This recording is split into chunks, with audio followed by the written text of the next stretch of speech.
Today we're finally going to solve Modern. You're welcome, everyone. For the longest time, this format has been plagued by 3 decks that everybody hates playing against. And if that's you, I have a special list of cards that's gonna solve all your problems. So what deck could possibly be Titan, Mill, and Tron, the most hated decks in Modern according to a survey I ran recently. Ashley, you're not playing Merfolk, are you? Merfolk, baby! The people's champion! Woo!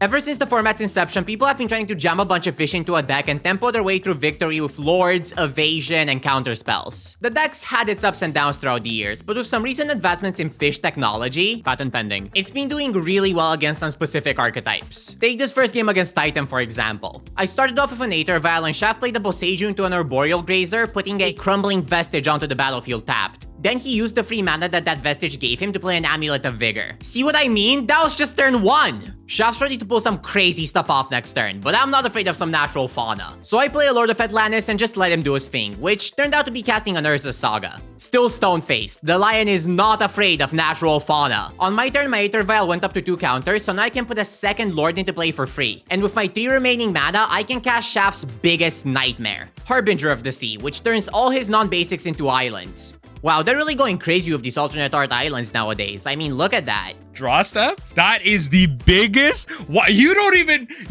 even know. I wish you didn't play this Flood Moon, because you don't even know. I think I have to concede. That the boy who cried Lotus Field. We start game 2 with another Crumbling Vestige from Shaft and a thorough Cavern of Souls debate from my side. Cavern of Souls, naming... Bison? Ooh, I don't know.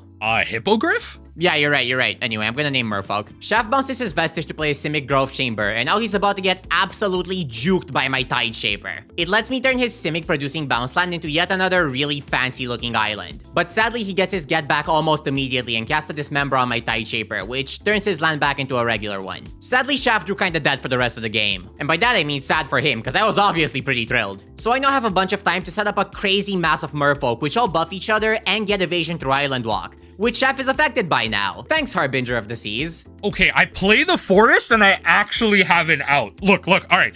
You're tapped out. There's no way you have anything here, and I think I can draw myself if I continue to believe in the heart of the cards. I'm gonna tap 3 and cast Spelunking as an untapper. Flare of Denial. Oh, come on!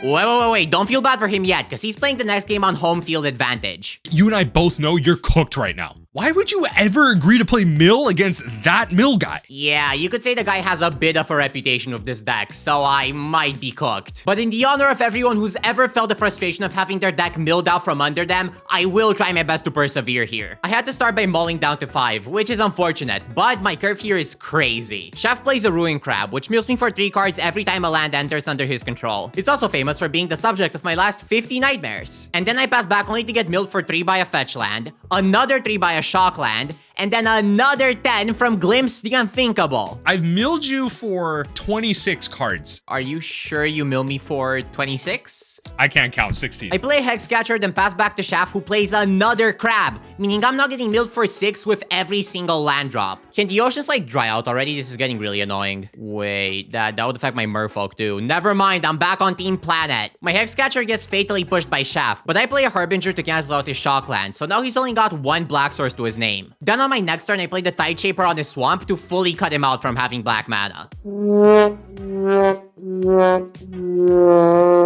I then get milled for another 10, and now my situation's looking a bit grim. I'm like 3 land drops away from a Ruin Crab mill death. Luckily for me, I have a Tishana's Tidebinder in hand, which should cancel one of the crabs out forever. But Shaft is evil. One of my crabs is officially just a 0/3. But Ash, you have 15 cards left in your library. What if I was to take 14 of those away from you? Since I lost, I should be on the play on this next game. But hear me out.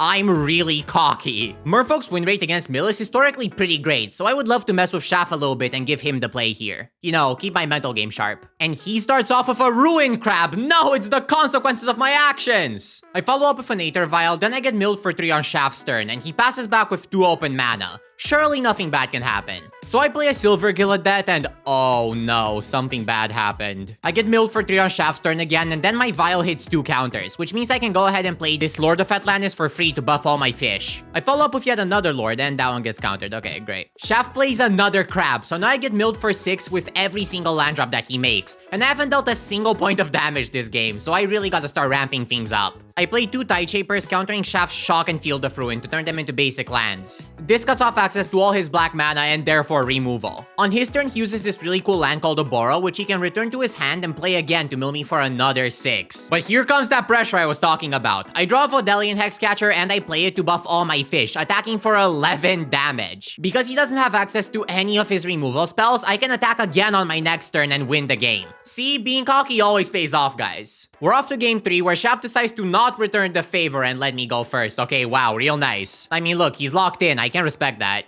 Shaft plays a crab and I play a Mist Color to start. Then on his next turn, he plays a Surveil land, which comes in tapped. Big mistake, buddy. I play a Tide Shaper to turn that tap duel into a basic island. What fool wouldn't see this coming? Wait, no, he has a swamp, he has a swamp, he has a swamp! I have a Vodelian Hexcatcher in my hand, so I'm gonna try to pull off a really funny trick here. I'm gonna attack with my 2-2 and my 1-1. Shaft will obviously block the 1-1 with his crab, and then I can flash in a Hexcatcher to buff my creature and make him kill his crab for no reason.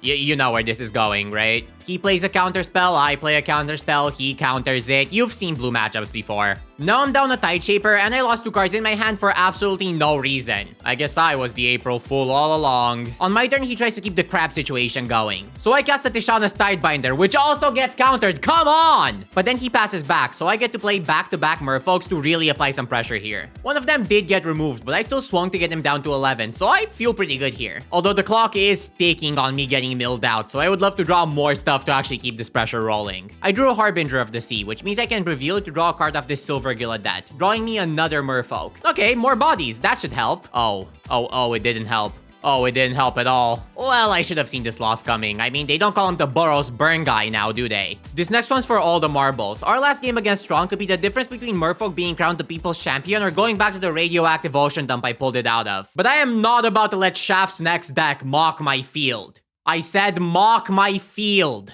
This video was brought to you by Moxfield, the most efficient deck building platform in Magic history. Whenever I want to build a new deck, the first thing I do is open up Moxfield and check out other people's brews. Thanks to the primer feature, I can get a ton of quality insight on everyone's decks and how they're played. Once I'm done with deck building, I can see all the tokens I'm gonna need, upload it for the world to see, or even export it on Magic Online in just a few clicks. If you want to see today's decks in more detail, check out our Moxfield page where we post everything we play around here. Wait, is that a... Oh wait, I was making a Merfolk video!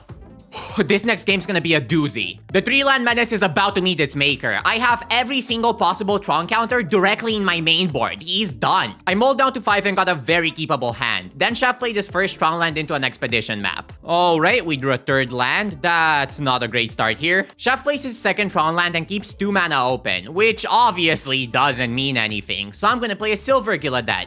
Oh, look, he cracked his... Wait, he didn't crack it. Oh my god, he already has the 3rd Tron land, doesn't he? Now this sicko can have all the fun in the world. He plays a Fleshbreaker, which will ping me for 1 whenever a colorless permanent enters, and he follows it up with an Expedition map and a Kozilek's command, annihilating my fish. But I'm not giving up, so let's play a Mist Color and a Silver Gillidat to keep up the pressure here. I mean, it's not like Shaft could do anything of note with 7 colorless mana. 10 colorless mana. I get hit with the good old colorless Thoughtseize and he takes away my Hexcatcher. But my Tide Shaper is still here. So I can play it, enter one of his Urza's towers into an island, just to cut off his mana a little bit. But if we're being real, a lack of mana can't really stop him at this point. All he has to do is play cheap colorless creatures and ping me down to 0. He doesn't even have to attack. I have no idea how I lost such a favorable matchup, but it won't happen again. Or maybe it will, because I love keeping risky hands. Yeah, this hand's not great, but I have 2 consigned to memories here, and this card is so important in the matchup that I just have to keep. I play a Vial, Shaft plays a Mine. I play a Tide Shaper and another Vial. Shaft plays a Mind Stone. He's really flexing all this ramp on me and is kind of getting on my nerves. But I draw my 2nd land! No consequences ever! Shaft assembles Tron and tries to cast an Ugin, but I can't let that happen. So I play a Cosine to counter Ugin's cast ability and a replicated one to counter Ugin altogether. Now on my turn, I can use my 2 Vials to cast 2 free Merfolk and still have mana for Consign up. Yeah, nice islands, nerd. Where'd you get them from? The island store? When you're locked out of your mana this hard, Shaft can't really do much of anything here. I swung once, swung twice, and won the game. We have another true tie situation on our hands. No more shenanigans, no more risky plays. We gotta win here, in the name of Merfolk. This is a perfectly reasonable hand. But I could mulligan, though. No, stay strong. Chef plays a Tron land into a map. I play an island into a vial. You've seen this one before. He's already assembled Tron on turn 3, so I really have to tread lightly here. I hold up 3 islands in an Aether vial, hoping I can flash in a Hexcatcher and counter whatever he has coming next. Lo and behold, he taps up for a Kozilek's command. Go, my Merfolk! Counter that boy! Then I flash a second Hexcatcher on his end step just to put up some pressure. He plays yet another Tron land on his turn and starts digging for cards with Mindstone and Vexing Bauble. And now I have a very critical decision to make. I have a Tide Shaper in my hand, so I can cut off one of his Tron lands. The question is, which one do I cut? Level-headed Ashley can make these decisions. It's time to bring back... Woo! Coin flip odds! Let's go! We're Tide Shaping the mine! So you had a chance to pick between the power plant and the mine, and somehow... You know, I'm not even going to continue that train of thought. Sure, I got an island. In blockers, what I'm going to do is I'm going to tap 7 mana. Are you ready? Oh? Pass through the damage? Ah, come on. I did it! I'm the king of the ocean! So if you're a Magic player and any of these decks grind your gears, it might be time to return to good old Merfolk. You can do it on Magic Online. Please play Magic Online, please, please, please, please, please, please. All right, you got me fair and square. Maybe Modern can't overcome the power of fish. You're right, which is why I've decided to permanently turn myself into a fish and be great at Modern forever. What? Ashley, wait, why did you do that? Who's gonna end the video now? If you love this video, then leave us a like and subscribe to the channel. We would love to give you more high quality Magic the Gathering content. And now I just gotta figure out how I'm gonna render this video from Ashley's PC.